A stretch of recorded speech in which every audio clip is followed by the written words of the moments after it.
મેપા બાપા ગુજરી ગયેલા તો ભારે કેરીએલા લગભગ તો 90 ની આળે ગળે છે ઉંમર કા 92 કે છે બધા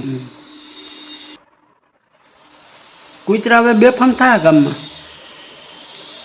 મેપા બાપા હતા ત્યાં સુધી કૂતરા ઉપર કંટ્રોલ હતો પણ મને હાલું છે ને રાતે લગભગ 1:30 વાગ્યાની આજુબાજુમાં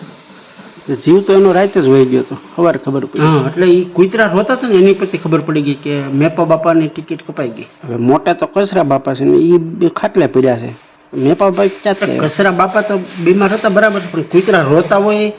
ક્યાં રાગમાં રોવે છે ને એની પરથી ખબર પડી જાય કોનો જીવ લઈને જાય છે એમ ચમડા એટલે એમાં પાછા રાગ હોય આ મેપા બાપા જે છે તો કૂતરા જીવ જાય એટલે કૂતરા રોવે પણ એને રોવાની અંદર રાગ જે હતો ને હરખનો રાગ હતો છુટકારો થયો ને કેટલાના ટાંગા ભાંગીને થાય છે એટલે એક બાજુ એને છુટકારો થયો પણ રોવું તો પડે એટલે હરખમાં રોતા હોય ને એવું મને લાગ્યું એટલે મને સીધું તારે જ નીકળ્યો કે આ નક્કી મેપા બાપા આ પાછું નવું જાણવા મળ્યું